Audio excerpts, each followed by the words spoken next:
Hey, Chris, webinar day. How you doing? I'm doing great, Ron. Very excited to meet with you and dive in. This is going to be a good one on scalability and customizations for a marketplace. And if you don't mind, will you just kind of walk us through some of the main points we're going to be digging into today? Yeah, sure. So when it comes to scalability and customizations, when you hit a platform like Clarity, and again, we're talking about all platforms, they should be and are usually very customizable. So there's almost everything on the table. And so today, that's what we want to do. We want to talk about the different areas.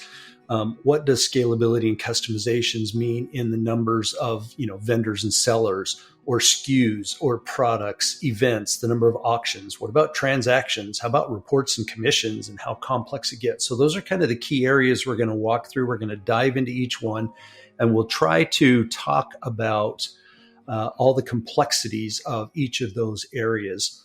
So the first one we'll talk about are just the sheer numbers and how you deal with scalability and customizations for vendors and sellers. I mean, because when you talk about a marketplace like Amazon, how many people are on Amazon selling, right? I mean, literally hundreds of thousands of sellers. So the scalability of what you're dealing with vendors and sellers is a big deal. You obviously have to be able to take care of that.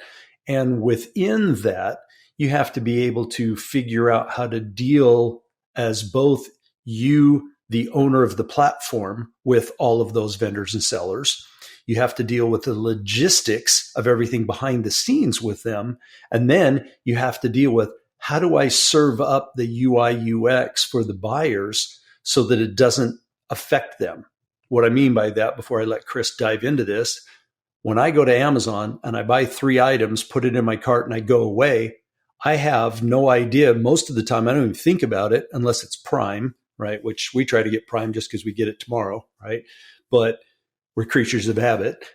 But if I buy from 3 different items, the likelihood that those 3 items are coming from 3 different vendors is relatively high on Amazon, right? And so I know, without even thinking about it, just being in this business, that it's probably got to split that into 3 separate orders. Those orders have to be sent to 3 different vendors, but yet aggregately, Amazon needs to track that. And then those 3 different vendors have to deal with the shipping logistics and the sending and the tracking. And then I, as a user, want a simple way to go in and track those 3 things. And I don't want it to be complex because I'm not thinking that way as a regular buyer, right?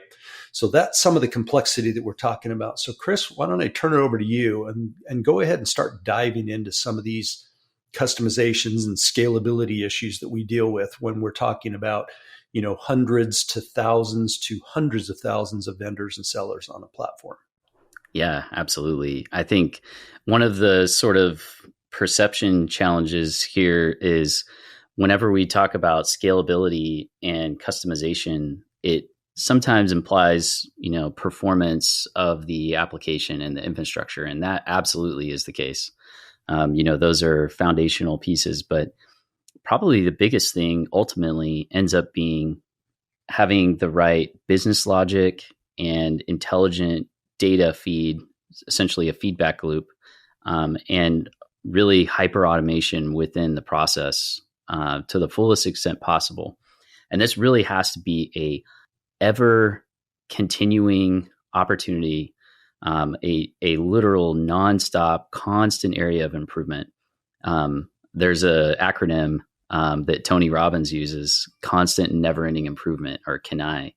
And I think it's such a great acronym to apply to this. Anyway, ultimately, the bottom line here is that there are going to be key priorities as you scale up. As you continue to scale, getting this, automation in place, there will be higher payoff aspects than others. And this may not be necessarily immediately intuitive if you haven't gone through the experience. I think one of the most interesting things with the marketplace in particular is the reality that essentially you're dealing with bringing 2 parties together and enforcing a standard and a process for how essentially the logistics and the execution of those 2 parties interacting is going to go. And if you sort of maintain your focus on that, one of the biggest opportunities with scaling up around the vendor side of things is fundamentally, and sellers, is fundamentally being able to have a process in place for making sure the quality of the products that they're posting, the categories that they're putting items into, the specific shipping options and inventory and pricing data, and essentially making sure that there aren't duplications or low quality additions that they're making into your marketplace. And logistically, this is a really big key piece of any marketplace as it begins to scale, is determining, what you want your standard and process to be for vendors to offer items within the marketplace. Do you want to allow them to create new items? And does that need to go through a manual review process?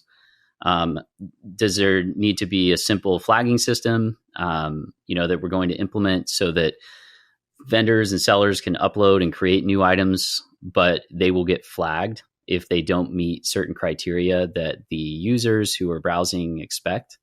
And, another example might be something simple like if somebody does a search and they go to that vendor's item, and whenever they dwell on that page that they go to from the search result, if that dwell time is really low, in other words, the buyer who's visiting your site goes to a product that a vendor uploaded and they find that it's not helpful and they bounce back to the search results page, and you see that consistently with that seller, do you then put a process in place to more formally review whatever they're uploading?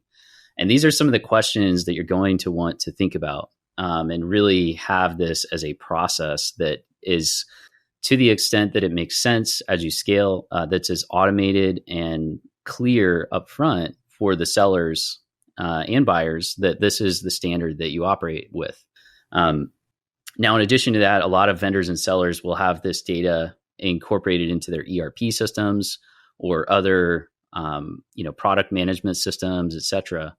And ultimately, we need to be able to offer them a way to seamlessly incorporate their information consistently, keep it up to date, and relative real time as much as is reasonable. So what do you want to offer there, and how are you going to provide that offer to your customers? Is it going to be something as simple as a bulk upload via standard file format? Is it going to be API integrations? Will it be all of the above plus EDI and other forms of CXML, et cetera? What process do you want as you continue to scale? And this should be an iterative thing, going back to the acronym of constant, never-ending improvement. And you really, it's really a fight for survival. Ultimately, you've got to prioritize properly so that you're not burning up capital on something that isn't going to be as high payoff as another key area. And, I think that this, of course, includes looking at other aspects of motivating the sellers and making sure that things are run well. There's a lot of logistics that I think ultimately, whenever you're scaling up, Ron, this can be a huge challenge for, marketplace owners and operators, is making sure that the commissions are correct, making sure that the calculations for the taxes and the tax reporting are handled.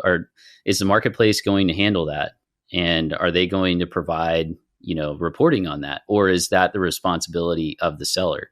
Typically, a lot of the value from the marketplace is going to be helping with and facilitating, or at least providing standard options for providing calculation for taxes, possibly VAT, being able to deal with things like different types of, sensitive products that may have shipping restrictions, being able to deal with the logistics and the shipping, lead time estimates, these kind of things.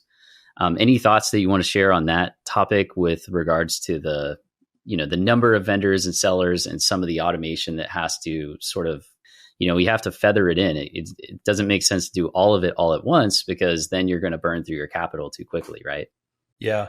Yeah. So the one feature that you mentioned that was really important, all of them were, but the product upload, right? Because you don't want a vendor coming in, uploading a product going, oh, I think this goes in electronics, when it really goes in electrical, right? It's similar, but different, because what happens is another feature that we haven't talked about is compare. When I go to Amazon and I do a search for a product, I'm trying to compare prices, but who am I comparing prices between? Well, I'm comparing prices between Prime, the one that I know that I can guarantee get it here in a day or two, versus all the other vendors that are selling that same product. So when I do a search or when I go look in a category, I expect to see multiple offers for that product across different vendors. But if we just allow the vendors to either willy-nilly select whatever they want, and there's no, I don't remember, did you call it an approval process or an audit? Is there, you said when they bulk upload these products, do they go into an approval process? And is part of that process where they can only pick one category so they know they have to be real careful? Or do you have vendors and sellers that buck the system and assign their products to every category because they want their products to show up even accidentally on other searches, right? What's the option to contact a seller? Do you have the messaging subsystem in there where you can allow people to talk to each other and not poach outside the system because you're not giving away personal information, nor are you allowing that? So somebody couldn't go send a note to a vendor and say, hey, I'll buy 100 of these if you give them to me for $100 less, and they take the deal outside your marketplace, right? Yet you're protecting your business as well, the shipping logistics and splitting all that shipping and tracking. And then the last one probably is the governance, right? And we talked heavily about governance in the previous webinar, but governance on all these vendors and sellers and how we deal with that and how they handle disputes. And if a vendor, kind of like you said, you gave one example on, if they're browsing a product, but they bounce rapidly, what do you do to help the vendor to improve? Or are they bucking the system? And it's kind of like you remember the old phishing thing a few years back where you get this email with a great subject and you go, what is this? And you click and it's like Viagra, right? It was always that trick. It was the bait and switch, right? And then how do you address and fix that? So I think we've really covered vendors and sellers really well, but the key here is that you have to plan on any number, right? You have no idea. And I love your Connie, however you pronounce the acronym from Tony Robbins. My MBA professors all called it continuous innovation, right? We all talked about it where we said Blockbuster didn't do continuous innovation, right? They innovated the original thing, and then somebody else came along, Redbox, Netflix, and invented the ability to get a DVD instead of that and send it to your house. And Blockbox, what is it? Blockbuster went bust. They went bust. Yeah, I was going to say exactly. It was too little, too late, right? And they didn't catch on to the streaming fast enough and all exactly. that. Yeah. Well, and the sad thing is that Netflix approached them on 4 or 5 different occasions and offered to let them buy them, and they said no. And so because of the lack of the continuous innovation, they got out innovated and became obsolete. So now let's move on to, and again, you mentioned the bulk upload of the products, but that's a big one. So let's talk about the products, because theoretically the marketplace is a massive product catalog, right? And all the logistics of both sellers, buyers, and then you as the aggregate owner, there are different contexts and different things that everybody has to deal with when it comes to SKUs and products. So I'm going to throw a couple of the things out there, and then I want you to kind of dive into them. So obviously category and category selection, big one. Search, right? Filters, store within a store, right? I find something that Chris sells that I like. He's a personal trainer. I want to follow him, but he's got 2,700 products within 8 million products on the Amazon store. Do I have the ability to favorite Chris's store as a favorite seller so that I can come back and just click on Chris and boom, I'm looking at Chris's store within the store, right? They call that store within a store. So favoriting sellers. Can I watch specific sellers? Can I sign up when they launch new products? Can I get automatically notified? What are my notification rules and how do I deal with products? Are there out of stock alerts? Obviously all the wish lists and favorite lists and different things that we use on all the different places we shop.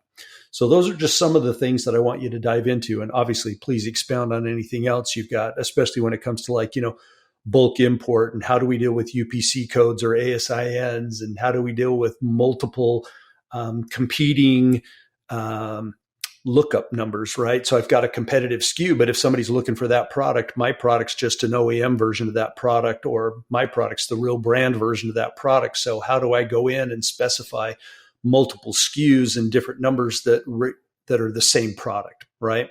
Yes. Yeah, that's a great jumping off point specifically because I've been in meetings with clients who have a very large marketplace with hundreds of thousands of different products to millions, multiple millions of different products. And it's really interesting at that scale because a user can go and type hammer, and you would think, oh, yeah, it's going to pull up a hammer. And things like a drill hammer come up because it has hammer in the title. And sure, you could have like a sledgehammer, and you can have different types of hammers. Just like you described with, the SKU versus an OEM and some of the different options, the system itself needs to be intelligent. And as you scale, it has to be exponentially more intelligent. And so it needs to be able to sort of like think and get information based on what the users want and effectively read their minds. And, this, at least as a minimum, as a baseline, has to be as good or better than everyone else out there.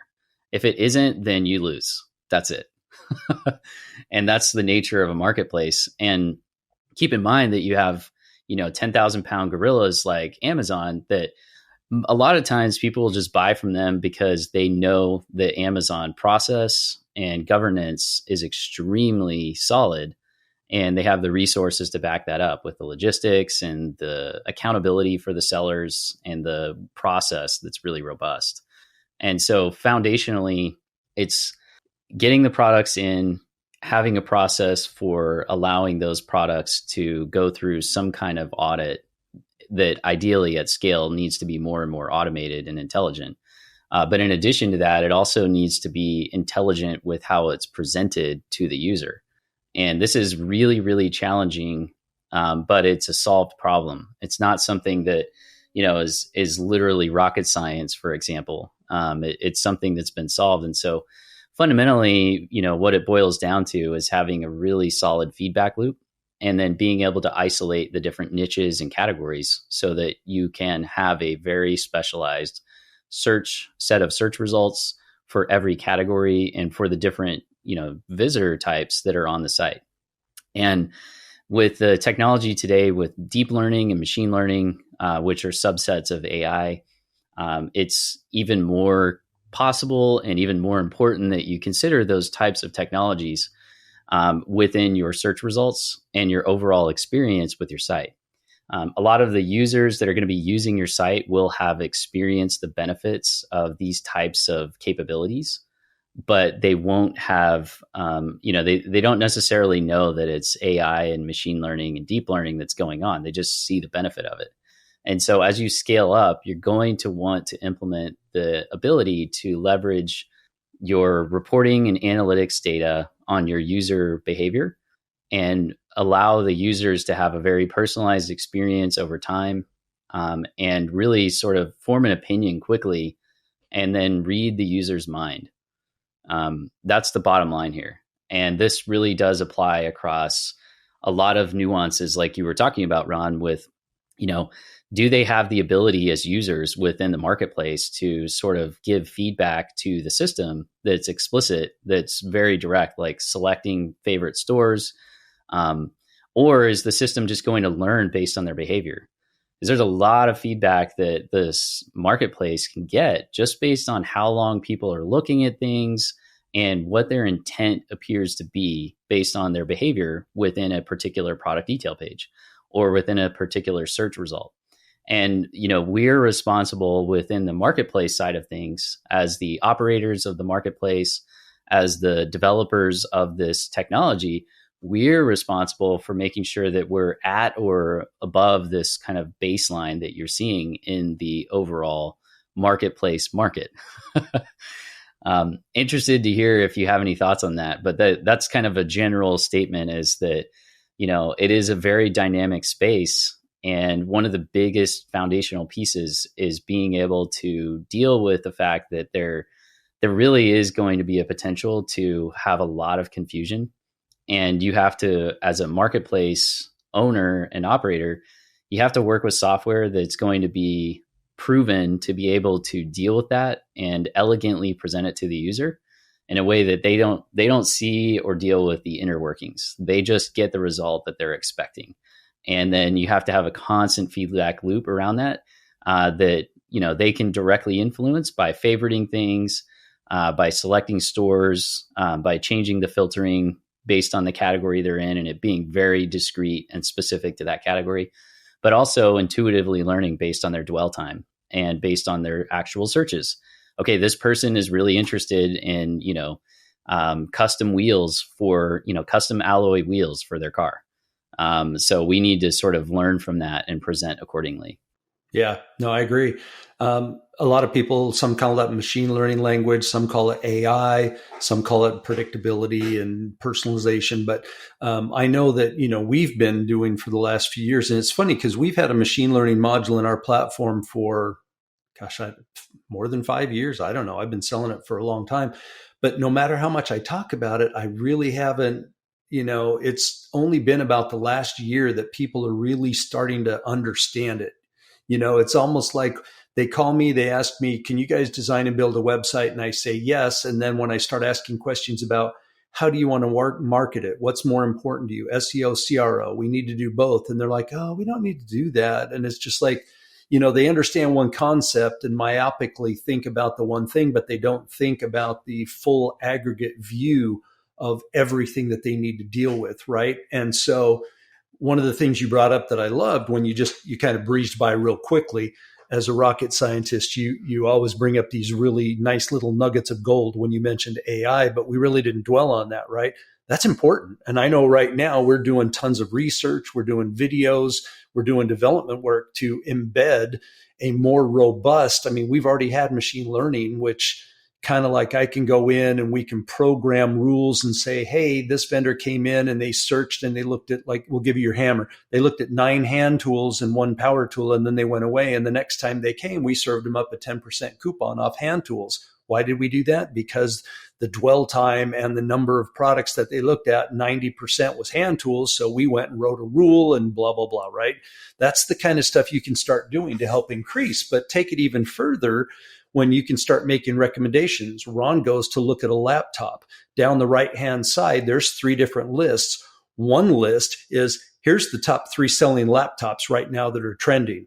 That might be one list. The next list below that might be, here are the top accessories you're going to need for this laptop. Here's your RAM upgrade. Here's your 3-year warranty. Here's the case. Here's the HDMI cable. Here's the external monitors. Here's the external hard drive for backup, whatever, right? And then the third one at the bottom might come up and say, here are the top sellers in the computer category. And so it might have, some tablets, maybe the MacBook Air, maybe some optional things that are not quite the laptop, but these are the top selling products for people that looked at this. This is what they actually bought, right? All of those would be and could potentially be dynamically driven and dynamically built on the fly as the user is going through and behaving a particular way on your marketplace.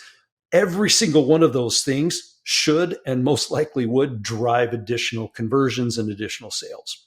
So those are the types of things that I think. Do you want to talk about AI since I brought it up? Yeah, I think the best way to, and I'll keep it relatively short because I can just go on a monologue about AI, but the bottom line here is that we will continue to provide content around AI. There is truly a renaissance within AI, and AI basically has, you can think of it as like the Russian Matryoshka dolls, where they're sort of like smaller nesting subsets. dolls. Yeah, the nesting dolls. Yeah.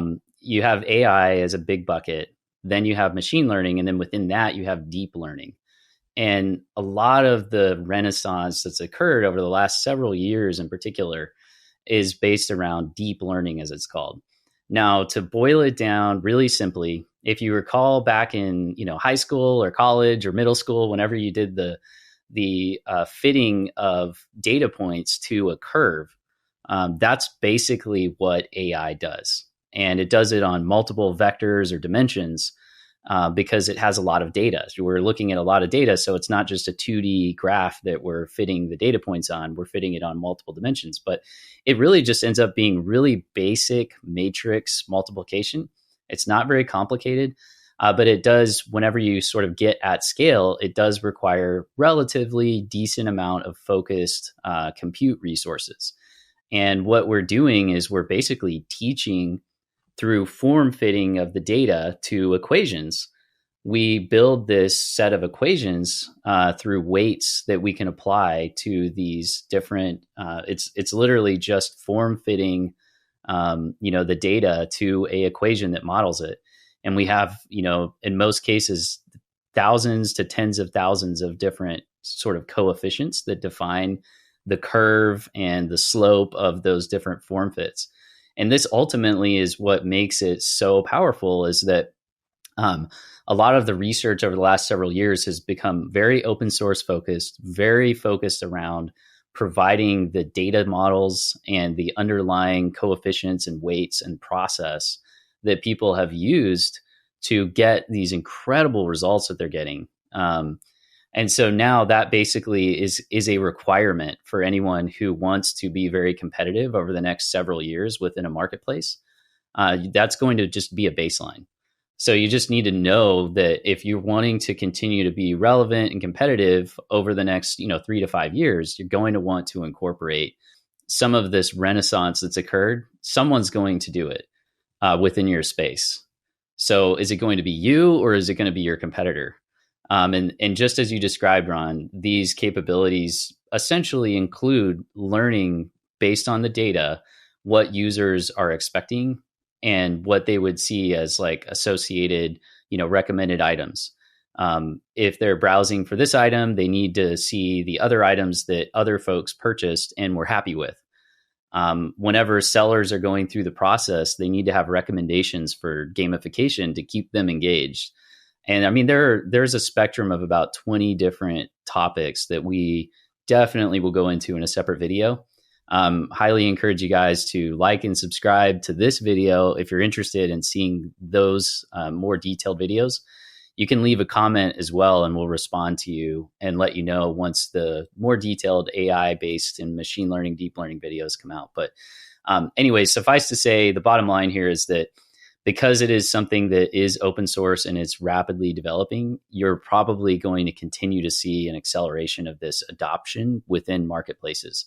And if you're not investing into it, you're probably going to end up at some point within your space dealing with competitors who are going to trump you if you don't invest in it yourself.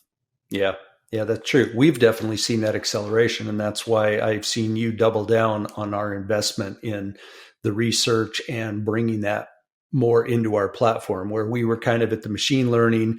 Now we're into the deep learning and the AI research. So the next topic is the numbers of, so we've got the number of products in the catalog, but we're not just selling products, right? Sometimes we're selling services, or sometimes we're selling things that are a little different.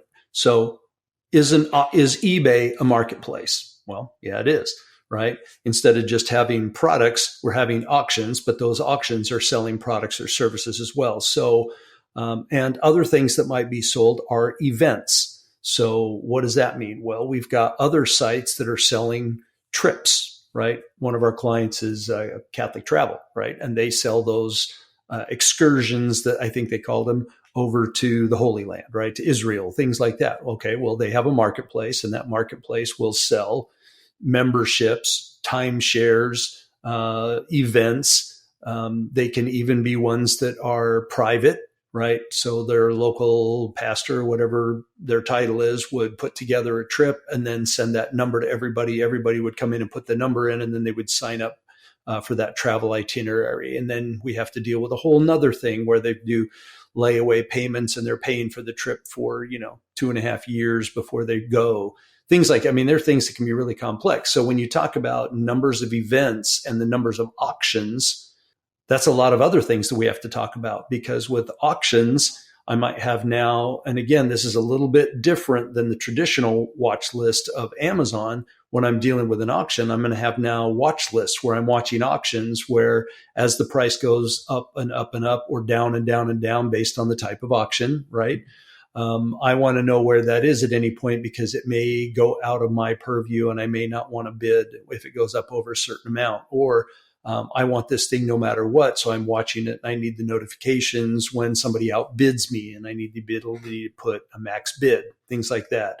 So Chris, go ahead and talk because there's a lot of complexity now when we start adding the addition of selling memberships, selling events, or holding auctions on the marketplace, right? Yeah, that's right. And this really gets into having a platform that is flexible, but is also coming with a lot of baseline capability. And one of the biggest things we want to encourage you to think about as you're working on your marketplace, you're operating it and you're looking to, make improvements is asking the foundational question of, what am I dealing with here? And is it going to get me where I want to go over the next 3 to 5 years?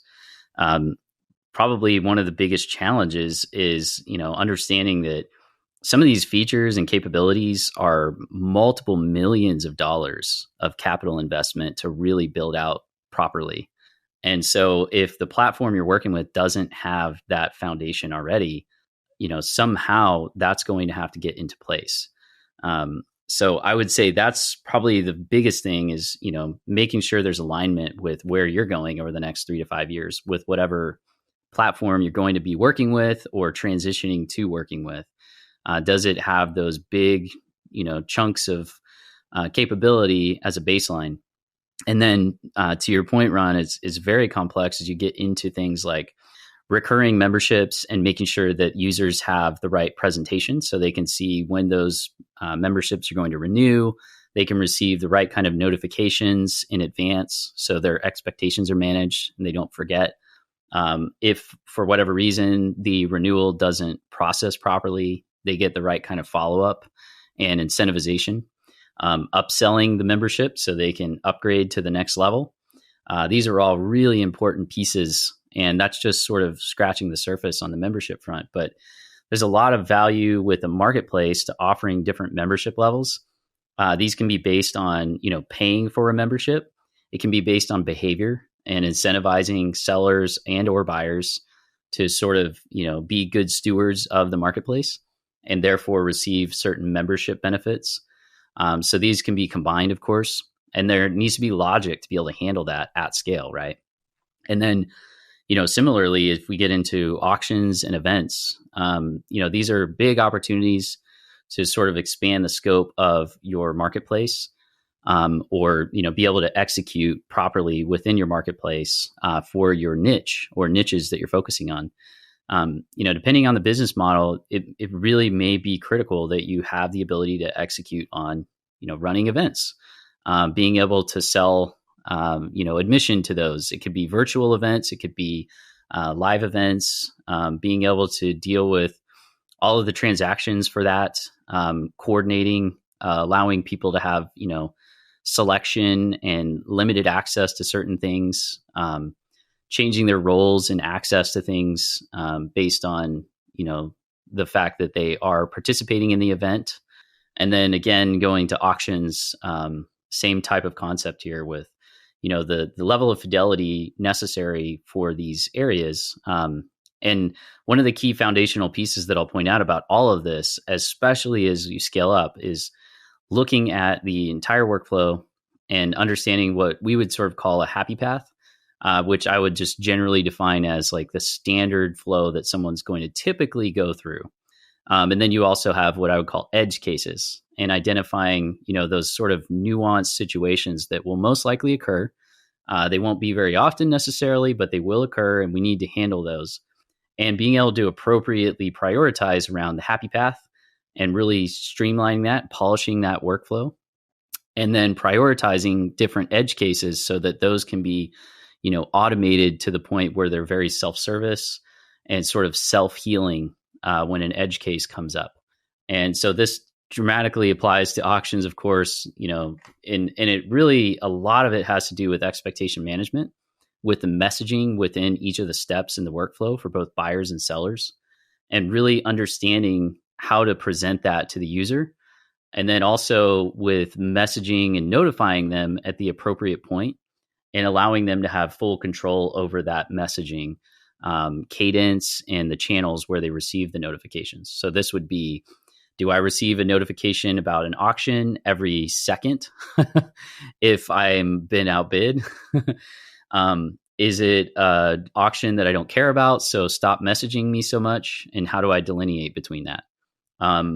Do I want to be notified about, this event that's coming up or my membership expiring? And do I want to get a text message, or do I just want it only in my email?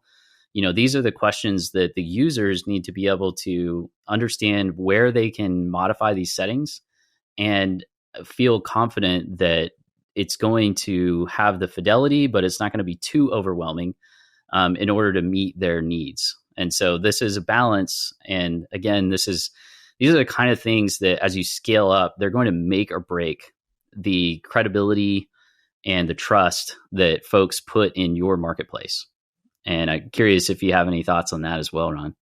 Yeah, no, you're 100% right. There was one thing that you mentioned. You started talking about, I don't even remember what you were talking about, but it really led to gamification. And you were talking about behavior and memberships. And how do you, I think you used the word entice them to upgrade potentially. And how do you help increase the engagement level of buyers and sellers? It doesn't always have to be about money, right? You could do things like, hey, if you get at least 100 reviews, you earn a badge as a seller. If you sell at least 10,000 items or close 10,000 transactions, you earn power seller status.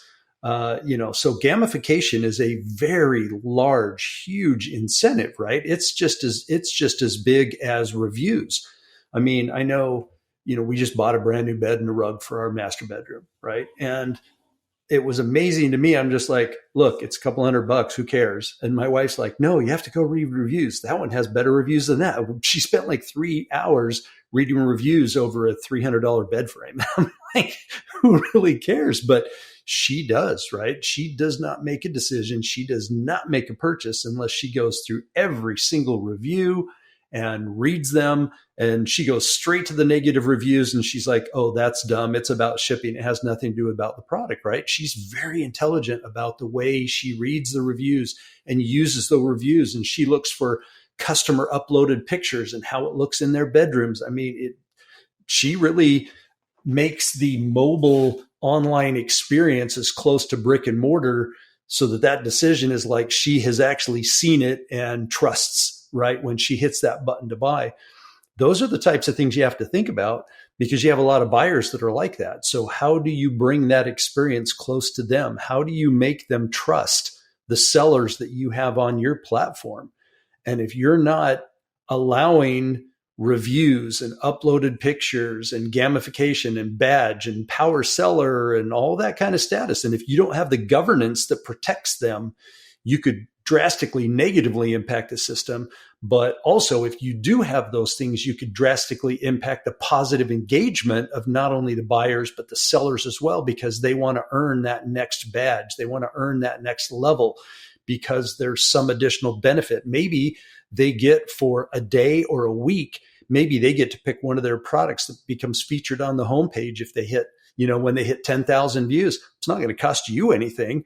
But for them, it might change their entire business. And so they might go crazy to hit that 10,000 transaction mark just so they can get that one featured product on your homepage, right? So think about the types of things that you can increase engagement.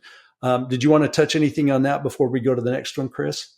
I just want to reiterate that and just kind of add another angle to it by saying that one of the things that's really interesting, a lot of gamification sort of with a lot of folks, it feels gimmicky with a lot of the ways that it was done in the past. And I think a lot of what you see nowadays is a lot of maturity around that, where it really is focused around mechanical things that help people do what they should be doing anyway. And as sellers, if you think about it, sellers are looking for volume. They want reliable volume and reasonable customers. And so they're typically going to be looking at your marketplace as an opportunity to expand their sort of advertising reach and their ability to scale up their volume, right? And it really needs to be reliable. And so ultimately, you can have this reciprocal relationship where you sort of like benefit the sellers who benefit the buyers the most. And this is consistently reinforced behaviorally within your marketplace. And just like you said, Ron, I think if you just get into the brass tacks of the mechanics for the sellers, they will absolutely comply with this sort of upward spiral of your marketplace as you get more traffic and you reward that set of sellers that are behaving optimally within the marketplace. That will cause more buyers to reliably come and persist in the marketplace because they know they can trust those sellers. And then that will create more traffic. And this will tend toward having more sellers flocking to the system. And then if you reward them appropriately, then more buyers will trust it. It ends up becoming an upward spiral. And this is the crux and the foundation of what creates that upward spiral. There are other aspects that are really key too, but if you boil it down, it's that trust and credibility. And the foundation that you want to be thinking about and asking is like a litmus question to be asking at all times is, how is this software, how is this system, and how is the design of it going to naturally encourage this upward spiral within my marketplace and this really self-service and really, as much as possible, automation toward this upward spiral to occur within my marketplace. Yeah. Thanks for that. So I love the upward spiral. It's true, right? It builds momentum and it just swirls into the cyclone of activities around the whole thing. Everything affects everything else. And that's what we've seen year over year with our clients. So the next one is transactions, right? So the next two, actually, transactions and reporting and commissions. Those are the next two topics. Those are now back-end things. So these aren't typically seen by the buyers. And even the transactions may not necessarily be seen by the sellers, but it kind of does now. So now we're looking at the aggregate view of how you as the owner deal with numbers of transactions. And it's not just security and it's not just performance, but it could also be, how do we pay out the commissions? How do we monetize this? How are we dealing with shipping estimates if we're not shipping and everything is drop shipped? So how are those? Do we force everybody to put their own and choose their own shipping? Because I see that all the time, right? I see things, buy now for $25 free shipping, but then other ones, it's like $12.99. And I'm like, oh, that's a lot cheaper. And then I go to buy that, but it's $12.99 and $15 shipping, right? It's like they're all over the place. And so some of them don't give much guidance, and you have to be really careful as a buyer to figure that out. So let's just talk about, Chris, some of the things that we need to deal with when we're talking about sheer numbers of transactions. I know one of our clients that we closed, 9-10 years ago on our platform, they've got over 1 million SKUs. Year number one, they only did about 700,000 online. Year two, it was like 9 million. By year three, it was up over 90 million. And now they're doing over 250 million a year on our platform, on the same platform, right? Same million SKUs, same platform, but it went from a few 100,000 to over 250 million a year in transactions. That's just a volume, exponential growth in volume, right? Dealing with that and dealing with 700,000 in sales versus 250 million in sales, tracking that, reporting on that, and dealing with the numbers of transaction from a hardware and security perspective is vastly different. So let's dump in, and it's going to be hard. These will conflate a little bit, but let's talk about transactions first, and then we'll move over to reporting and commissions.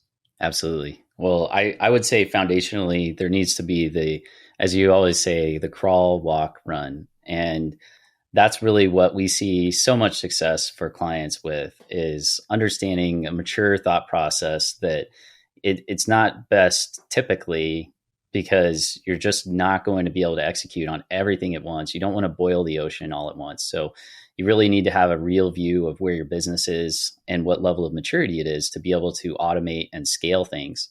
But foundationally, this can be compressed within whatever timeline is reasonable. We just recommend prioritizing based on accomplishing and delivering working software that is validated by your users. With that said, though, as you scale up, just like that particular client saw. Automating things, making it so that steps that were manual and made sense to be manual as they had less revenue, those need to be consistently prioritized so that we can automate things to enable the business to scale without scaling up its cost in a linear fashion. You should sort of exponentially decrease the cost per amount of revenue, and exponentially increase your revenue, therefore, in your margin. And this is a requirement to scale the marketplace. I mean, it just has to be that way. And in order to do that, it's all about, as you scale up, looking at the areas that need to be automated, and being able to deal with that in a optimal way. So typically, this is going to be ERP systems that you're going to be integrating with. It may be, other types of reporting tools. So this could be sales tax calculation, looping back in shipping costs. What were the estimates versus the actuals? Possibly dealing with different payment processors and gateways and chargebacks. Dealing with any of the, a lot of the marketplaces we deal with, the sellers are going to be handling a lot of the logistics, or they may be dealing with drop shipping. And we need to make sure that there's a process to be able to have a feedback loop and get at all that data, the real actual data, and feedback into all of our reporting and all of the commissions, all of the taxes, and ultimately it has to reconcile. And as you scale up, this needs to be automated. It needs to be heavily automated. And then ultimately, in a similar fashion, and this kind of ties into the next section, but the users need to get the appropriate reporting, and they need to get the data so that they can appropriately measure their success. They can, reconcile their numbers. Do we want to give them the opportunity to leverage our APIs and integrate with our platform? And what kind of security are we going to put in place so that, that doesn't open us up to a potential security breach? And, there are a lot of different vectors of sort of like attack here. But foundationally, I think it does just boil down to having an understanding of how you project you're going to be scaling, and then having a feedback loop around what the biggest areas are that are consuming time with manual processes. Try to keep things as low capital cost upfront as possible as you scale your marketplace. But as you identify areas that are sort of bottlenecks, those then need to be automated. And that's sort of the foundation of all of this. Yeah, I agree. And it did kind of overlap into the commissions and the reports, right? So I always like to talk about this whole section generically as measuring success. How do we measure success, and how do we keep tabs on everything that's going on, right? What does my aggregate dashboard and seller dashboard look like? Can a seller go in at any given time and see all the orders that have come in that they need to drop ship? And it kind of comes back to what you said about the bulk upload. Can they go in and bulk upload products and then manage those products and assign them to the appropriate categories and assign a price? And if they're being outsold by a competitor who's beat them by 3 cents, can they go in and easily download their price 5 cents so they can start getting some sales, because it's not worth losing sales because they're not the cheapest anymore, right? What's that co-opetition capability that they have? How do I report on, from an aggregate view, how many commissions I'm paying out to my sellers? How do I track who my trending and top sellers are? How do I track what my top products are so that I know, either do I go take the things that are not moving well, but I know will have high margin and high potential? Do I move those in and feature those on the homepage? Or do I follow trends and see what's trending, capitalize on those opportunities by moving those items up into the promotion areas and the featured sale areas on the marketplace, right? There are so many different things, and it either falls under, BI, right? Yeah, I can make great business decisions if I have the data, right? So what is, quote unquote, the data? So go ahead and dive in, and let's start talking about, and this will close out the webinar. Let's finish on, now that we've built it, now that we know the features, how we're going to deal with all the products, the catalog, the vendors, the transactions, the events, the auctions. Now, how do we measure our success? How do we report on it? And how do we pay out and track all our commissions, right? Yeah. That's a really key topic. And, this is logistics, and ultimately this is what makes or breaks most marketplaces foundationally. And bottom line here is that there are sort of two kind of facets of this that I would like to focus on. One is what exactly do you have to have as a baseline? A lot of times this is going to be a lot of the mechanics. So paying out the commissions or reporting on what the percentage fee that you ended up taking as a percent of the sale, what happened with the actual cost versus projected cost. A lot of our marketplace clients will handle a lot of the logistics. So if you're handling the logistics, there may be a delta between the actual cost for shipping versus the estimated cost. And, any detail like that. Maybe there were damaged items and there were items that were returned. And, we need to be able to reconcile all of that and report on it consistently to the sellers.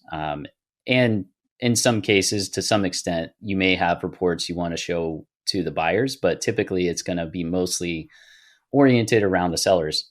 The other thing, though, and I think this is a really powerful aspect as well, that is really key, is aggregating the sanitized data within the marketplace to give valuable business intelligence to your different niche and category specific sellers, so they can understand how they're performing relative to their peers within your marketplace. And this can be one of the most valuable things about the marketplace for the sellers, so they can understand, oh, wow, my margins are way too low for this product compared to everyone else. And they're actually selling more volume than me, and they're providing more value with their delivery. Now, I know these are topics that we can expand on and we've talked about before, but those are some of the big tenets that I would point out, Ron, that I think are really, really valuable to focus on within the reporting and commissions, et cetera. Yeah, I totally agree. Well, thanks, everyone. I think we've covered everything. Appreciate you listening in. If you followed us this far, please smash the like button, leave a comment, go ahead and go on our website, clarity-ventures.com, request a meeting with me. I'd love to jump on the phone and talk to you about your marketplace, maybe get you unblocked on some ideas, do a little brainstorming, and would really look forward to working with you if given the opportunity. Chris, you want to tie us off? Yeah, I say, feel free to reach out to us if we can help, and we will look forward to seeing you in the next video. Thanks again, Ron. Thanks, everyone. Bye for now. Thanks, Chris. Bye for now.